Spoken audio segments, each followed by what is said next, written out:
This episode is brought to you by Cobot, a leading management software for co-working spaces, offices, hubs, and flexible workspaces around the world. You know, one of the best things about Cobot is that it's produced by people who used to manage a co-working space and know the ins and outs of the main problems and issues that are bugging co-working managers. So if you want more time for your co-workers and community, check out Cobot at cobot.me and take your co-working management to the next level. Hello, ladies and gentlemen. Welcome to this week's episode of the Co-working Values Podcast. I'm over the moon because it's another one of our co-working symposium run-up podcasts. And here in the virtual studio of the European Co-working Assembly, I have my esteemed academic colleague, Carolina. So, Carolina, as I said, what are you known for, and what would you like to be known for?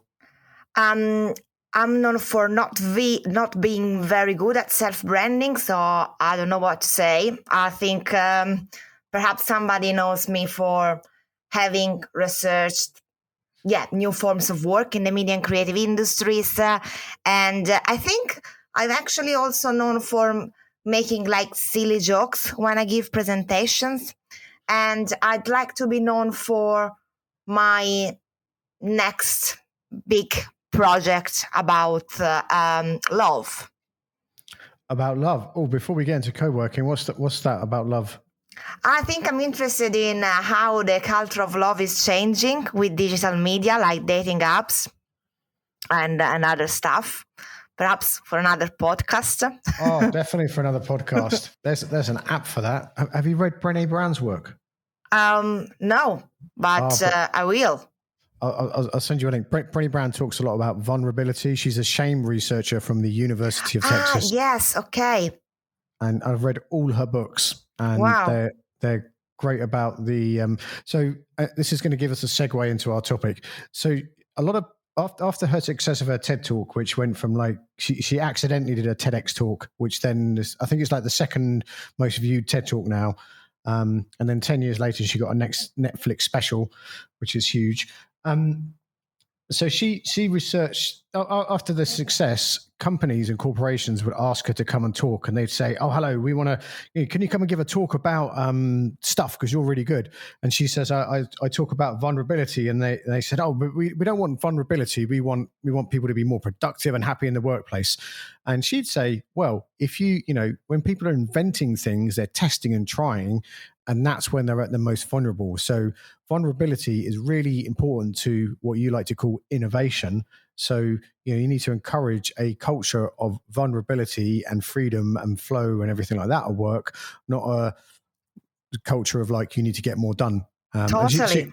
She explains it much more elegantly than that, but that was a huge thing. No, but I totally get it. I think it's also the question of how to reinvent and resignifying entrepreneurship away from the patriarchal, very phallic idea of power and affirmation. How can we think an entrepreneurship, an entrepreneurial modality that takes into account vulnerability and connectivity and ethics? And this is part of also what the co-working movement has tried to do, in a sense. That's huge because that whole like we power ambition we're men at is very, very off-putting. And the deeper we get into because as a white male wandering through the universe, like you don't notice these things until other human beings point them out to you. But it's I'm part of an all-female team and I love it. And I'm amazed at how many men say, "Oh, you're part of an all-female team." It's just like feels totally okay. There's like it's a very I don't want to even say nice. It's like a brilliant working environment because people aren't trying to like outdrink each other and be all macho all the time. And I have a very strong feminine side, so that works for me too. Well, you don't necessarily need to be sexually a man to be feminine, and the other way around is also true. I mean, there are a lot of women that kind of reenact that power structure of patriarchy in which you are bullying and bossy because this is the only way in which you can make your way up. So I guess it is about what kind of person you want to be and what kind of values you hold as true, and also the courage that you have to kind of redefining certain modalities of what it means to be successful and what it means to work with others. And it takes courage. I think it is a bit daring. Which is a title of Brené Brown's book, Daring Greatly. It is daring. I'm finding that more and more, because I've noticed that I like to read books about this stuff. And at the end of last year, a lot of the way where I work and who I work for changed dramatically. So now I'm part of a bigger team, and I laugh at myself of how many things I've read, and now I'm actually in a situation where I need to apply them. How it's somewhere between exciting and like, oh, so that's what they mean. It's like, do you have children? No, I have a cat. Okay, so it's like, because you are aware of, what the concept of being a parent, even though you're not actually a parent, because it's just part of who we are. And then suddenly when you're a parent, and it could be applied to like when you like the idea of having a cat, and then you suddenly get one and it's with you all the time, and you're like, oh, so that's what it means. So that's the space I'm in. So let's try and unelegantly segue out of this into Sergio and his is it Sergio? Sergio, yes. Sergio. So that's me being my English speech impediment. So this, I'm about halfway through your paper. So don't spoil the ending for me. Okay. About Sergio. It's an happy ending. And his. How would you define subjectivity around this? Because that's I found that confusing, and I've got 3 degrees from Harvard. So how is subjectivity in this case, and what's the story of Sergio? Well, first, congratulations for your 3 degrees from Harvard. I hope you had print them out and have giant posters all around your room. But no, jokes aside, well, the subjectivity thing, it's a bit the core of what I want to say about co-working spaces and my ways of looking at them. So we know that co-working spaces are aimed at providing people with a network. So with a sociality, you go to co-working spaces because you want to hang out with like-minded people. Now, one of the effects of it, so to speak, is that by hanging out with a certain kind of people that believes in certain values, that believes in a certain idea of what work is, of what collaboration is, on what building a career means, hanging out with a certain kind of people, so being part of a scene, then you are exposed to certain ways of thinking and certain perspective that may change the way in which you think of who you are and who you are as a worker and what kind of career you may build. So the story of Sergio is brilliant, I think, in this respect, because Sergio is someone who grew up in a Tuscany countryside from a working class family, and he loved photography, but he had never thought that he could be a photographer. Like, photography was conceived of as an hobby, as a side interest, as something nice, but definitely not something that could earn him a living.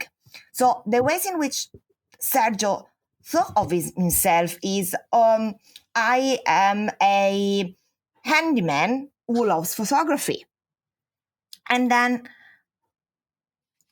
for a series of events in his life, he ended up being part of a co-working space. And there, he was exposed to this different approach to work, that you can turn what you love and your passion into a job, into a career, perhaps is a better word. And at the beginning, Sergio was a bit puzzled and skeptical. It was a bit like, what the hell are you talking about? And he felt excluded because he had another view of the world. And at the beginning, he kind of didn't buy into this narrative. And then over time, he actually did. It started seeing how other people do. And it started rethinking of himself. And so when thinking of himself, he gradually began to identify with the photographer. And it started creating a narrative of his life around photography and around the development of this passion and talent. And he created gradually he created his unique, if you like, brand. But this is something that he learned being part of the co-working space. How did he learn it? Because there's a lot of that I can relate to, because 12 years ago I was working online and I was at home, and I just didn't know anything. So I was like working at home, because every time I went to look for an office, they seemed to be like £1,000 a month, and that was way out of my budget.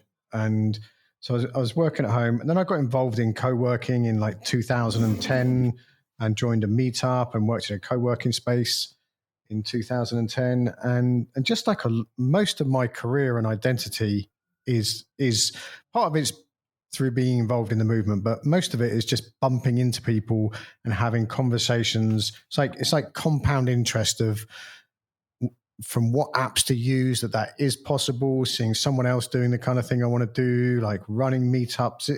Is that what shaped it? Or did he just see that, other people get paid for doing photography, now I can? Oh, no, of course it was not that straightforward. It was more along the lines of what you were saying.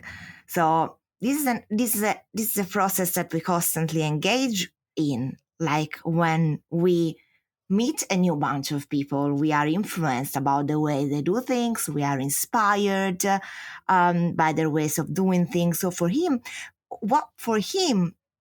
was mostly the stories that people were able to tell about themselves, the ways in which they would talk about what they do. So at one point, during an interview, he told me, I understood that it's not really about or only about what you can do, but the way you tell a story about it, which is what we call self-branding. But what I think self-branding is exactly this process of interpretation and of yourself and self-fashioning. You start seeing, perhaps also you start objectifying some part of yourself and your story, and you create a tale that you can communicate. And this has to do a lot also with the values that you have, the ways in which you see the world. And we know that this is important in contemporary media and creative industries. It's not just about what you can do. I mean, your technical skills and expertise. It is who you know, the network, but it's also, in a sense, who you are. What kind of ethics do you have? What kind of values do you have? I think as you're talking about that I get a bit moody when people talk about self-branding or that kind of stuff, because there's a lot of people, maybe because I just look for them. There's a lot of people I know who have very strong values and work ethic, and they're just very good at what they do, and without having any branding, they have a brand. And then I know other people that put so much effort into their branding that there's like nothing there when you look underneath. Sometimes I get upset when people get so obsessed with branding that they lose their true self. Do you see what I mean? Yeah, well, it's a controversial term because, of course, it means different things in different contexts, I guess. Of course, it can be just a commodification of the self, and what you said about losing touch with your true self. Now, to be honest, I don't believe it is that easy to point at the true self anywhere, anyways, but these are my, if you like, philosophical beliefs. So I think that this distinction between authenticity and non-authenticity is a bit more complicated than one might think of, because it's not that the one who brand themselves then at one point comes back home and then sort of dismisses the brand and then say, oh, now I'm finally another person. So I think that with self-branding, I mean this process of acquiring a personality, of acquiring an ethos, a way of behaving in the scene. And then, of course, this can be more, I don't know, extreme or coming across as artificial, or this can be more subtle. But in the society we live in, and in an increasingly over-mediatized society, we always engage in practice of self-branding, whether we want it or not. Like your first question about what are you known for, it was a way of branding myself, of communicating my personality in like a couple of sentences. But when you said I'm really bad at branding myself, that just made it even better. Like people who give that sort of answer win. I'm just, something that's been dancing around my head as you do this is how does, because I know from personal experience that a co-working community or co-working space or that type of thing can certainly shape your personality or your career or your being. But as you were researching and just from your own experience, is there any particular things does the co-working, this is my question, sorry, does the way the co-working space is managed or happens shape that, or is it just the natural organic interactions? That's my question, sorry. Well, I think that part of the whole point of co-working spaces is exactly to support and catalyze forms of socialization and cross-fertilization that then naturally, so to speak, lead to the individual being exposed to certain signifiers, to certain values, to certain practices. So I think that this is sought after. This is what, in my understanding, this is what co-working offers. And one also gets to rehearse this personality, what I call subjectivity, and see what works and what doesn't work. So an example that is not Sergio, is another participant of my research whose nickname is Alfredo. So once Alfredo brought a chicken bought from Salisbury, so just like a supermarket level chicken, to a shared salad in a co-working space. And then it was rejected. Like people were like, what the hell are you doing? Are you bringing chicken? A chicken is totally against our values. It is not organic chicken. It is not environmentally sustainable. It is just not something that you bring here. And then Alfredo didn't know because he had eaten Salisbury chicken up until that point without questioning. And then being rejected, being excluded from that sharing practice made him realize that he did something wrong, and so made him questioning his own values and his own way of relating to what he eats and what he shared. And I think this is just a very good example of how, more or less implicitly, a co-working space, as any social environment for that matter, produce and reproduce certain norms and produce and reproduce a certain ethos. It communicates what is good and bad, what is true and false. And this is even truer, I think, for co-working spaces, because After all, the co-working movement originated from a strong ethical claim, the co-working manifesto. There's well, I'm trying to resist the temptation to make a joke. If he brought a chicken salad from Waitrose, he might not have had that issue. But I want to jump to one point before we miss it. Is the idea of, because we were talking before we came on about how all this came about, and the idea of Sergio just meeting people and that helping him shape stuff. It reminds me of something that's a big thing in the Urban MBA project here in London, which is a project for young people to learn how to start their freelance business or or start a business. And one of the main connection points is for those young people to be able to get into co-working spaces to build their network. And very often, co-working spaces, it's less than it was, but they're kind of, when I ask people like, what do you think of co-working spaces? They think it's young white men starting tech companies, even though that's probably, I haven't researched it, but that's probably like 5% of what actually happens in reality. But that idea of meeting other people and growing your network is so huge. Can you comment on that a bit? Well, from a scholarly perspective, so to speak, this is the result of what we call the disorganization and the institutionalization of work.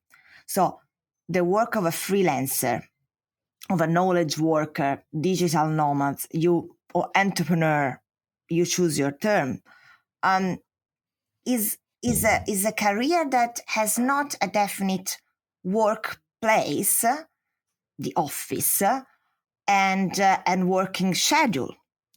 So it sort of happened in an institutional void, if you may. So what happens is that the production of a certain self, what I call subjectivity, and the production of relationship of a social network become the very structure of work. They become the ecosystem. So if you are an entrepreneur, if you want to build a career as an entrepreneur in the media and creative industries nowadays, you have to build your own structure, which is made by your own relationships.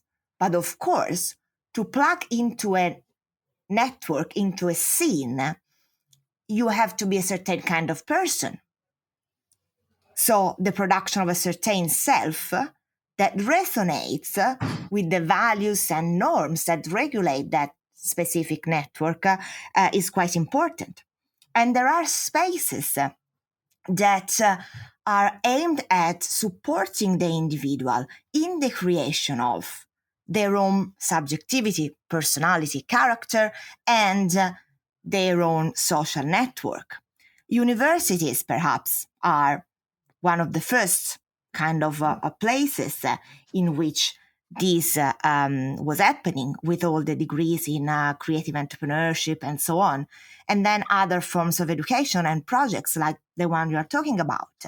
And then I think co-working spaces and creative hubs in general, they really represent the systematization, the formalization of a culture in which work in the media and creative industries is also about the kind of person that you are and the kind of social relationship that you have. I'm dying to ask now. Do you think, because this paper was written in 2019 and everything changed in 2020? Yeah. And like you say, a certain type of person. How do you think the way we work nowadays, where we can commute less and it's all online, and how's that type of person?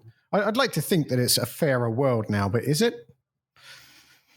Well, I think it's a bit early to say. I mean, I'm not a futurologist, so I can share some impressions. I think that, of course, we are undergoing a massive change. And what work is, what good work is, and what collaboration and communication is, has already changed with the acceleration of the digital. So these may indeed impact on what do we think is a good job? What do we think is the best way to collaborate? So issues around commuting and the sustainability of transportations and movements may indeed play a much bigger role than they used to play before. So that the prevalence and the prominence of the urban context for the media and creative industries at large may well be under question. And we may witness a relocalization of co-working into a more sort of a community-based ethos. So, and this perhaps is a good thing. I think this can potentially be a good thing.